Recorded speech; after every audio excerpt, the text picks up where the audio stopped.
93, 93, 93. This is Aman Asha Renew from AshaRenew.com. Today I will speak on how important is sex, because there are many dimensions to sex, as we know. We have a person's sexual identity, then we have a person's sexual preference, then we have factors like sex appeal, and then we have the actual performance of sex. Then, of course, we have sex as a person's gender. All of this is different components of sexual currency, and they all play a part in the importance of sex.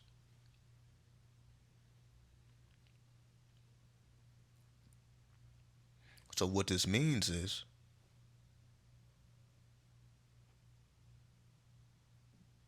you must enhance your understanding of sexual currency. That is more important than the actual performance. Because there are a lot of people that engage in sex, but they're not really into it. They may be doing it because they feel obligated to do so.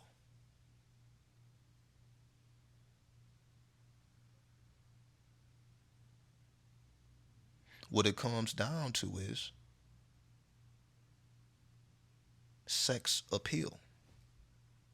In order for you to enhance your sex appeal, you must be comfortable in your sexuality, because that allows you to perform rituals to enhance your kundalini.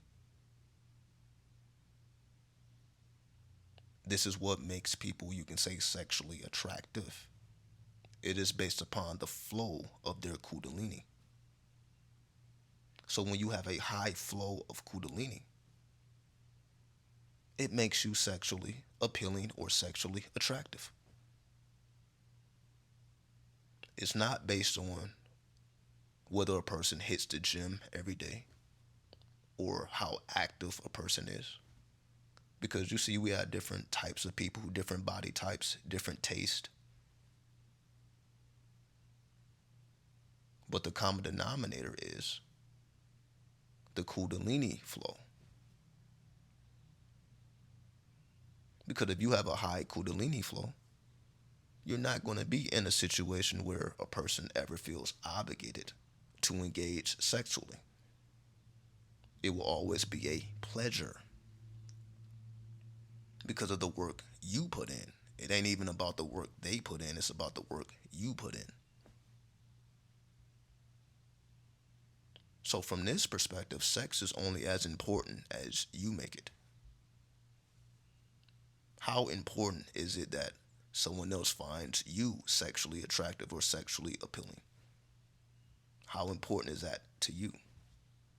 Because again, we have all types of different people out here. So the type of people that you attract, especially sexually, will be based upon how important you make it. So if sex is a big deal to you, if it's something that keeps your energy high, then you must keep your kundalini flowing properly, which is the whole purpose of Tantra. Enlightenment through the sexual act. Well, in order to engage in the sexual act, you must be sexually attractive or sexually appealing, which is based upon how comfortable you are in your own sexuality.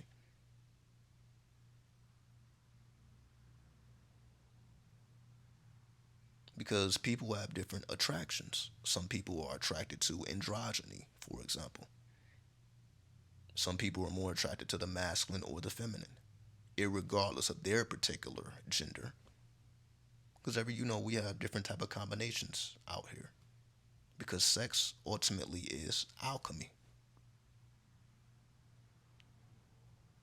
So what you're really doing is mixing together contrast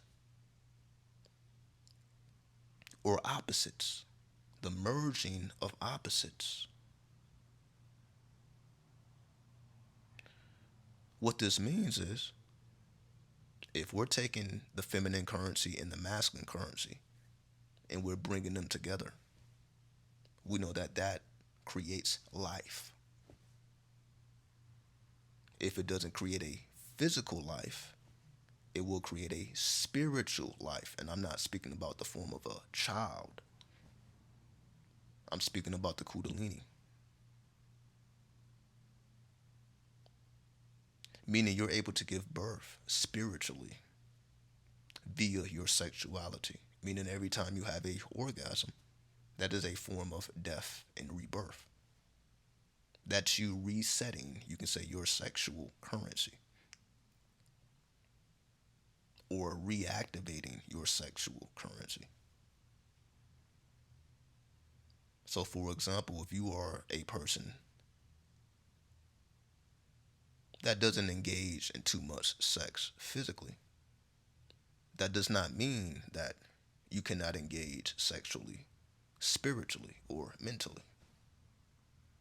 In other words, irregardless of your particular sexuality, again, some people are more psychosexual.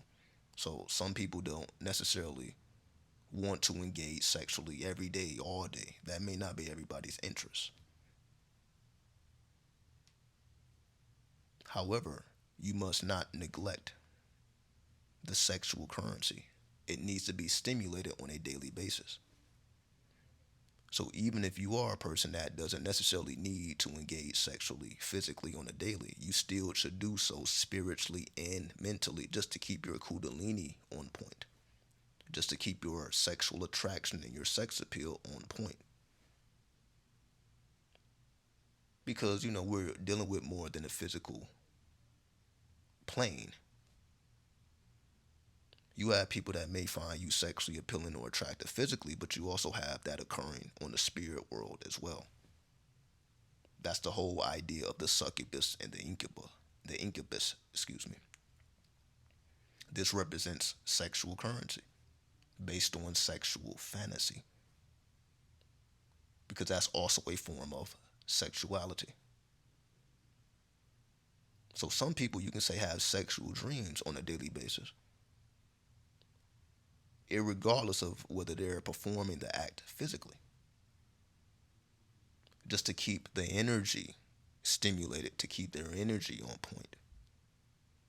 And this is the message. Irregardless of what you are doing physically, because again, everyone has different types of lifestyles. Some people are monogamous, some people are promiscuous. Some people are looking for a partner to marry, and some people, don't mind many partners. See, everyone has a different form. That's why you must understand your particular form so that you understand what you need. And once you understand what you need and how you should engage, you must make sure that you are performing the necessary rites in order to draw that particular energy towards you.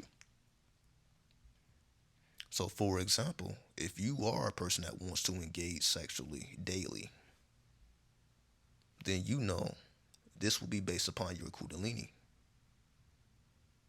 So, you must keep your Kundalini at its apex, because someone is going to be able to pick up on that and they're going to find that appealing based off of the work, the sexual work that you are doing for yourself.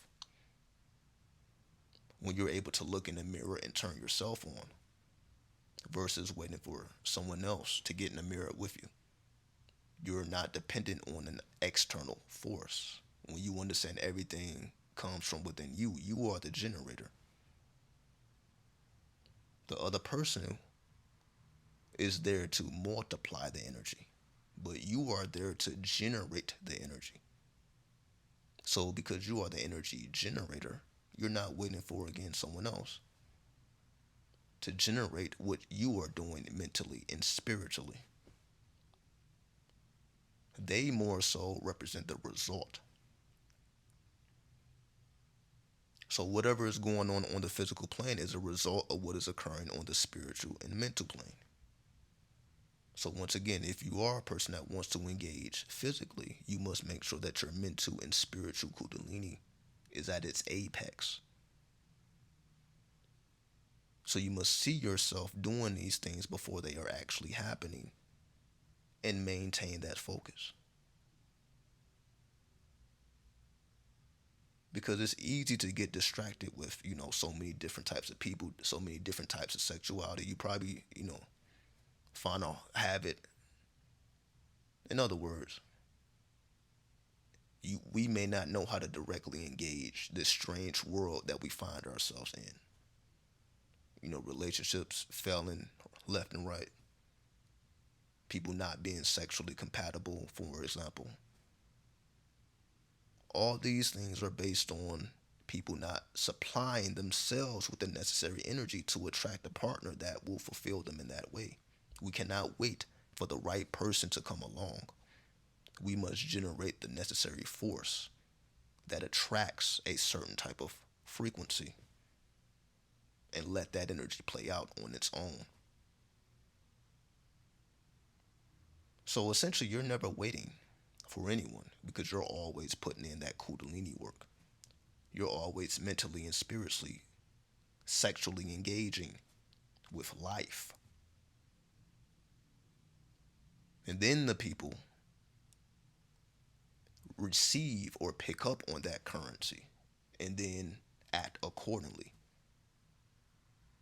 So your ability to essentially have sex with life as a whole will make you sexually attractive or sexually appealing to make someone want to engage in that same energy physically, to bring that energy down into the root chakra so that you can bring it right back up to the crown. So before we even deal with people, we deal with the mental and the spirit world and bring that energy down so that we embody that currency. And when we embody that currency, that's where you're going to find the sexual attraction and the sex appeal. So it's not because you hit the gym 5 days a week or because you have a certain genetic type or you have a certain preference. This is strictly based on tantric forces, tantric energy that you summon from your 0 point of consciousness so that you stand out from everyone else. So it's no longer a competition for you. Everyone else may be competitive. Everyone else is trying to hit the gym and get the muscles, trying to be more sexy attractive, more sexually appealing. But you are taking the kundalini route.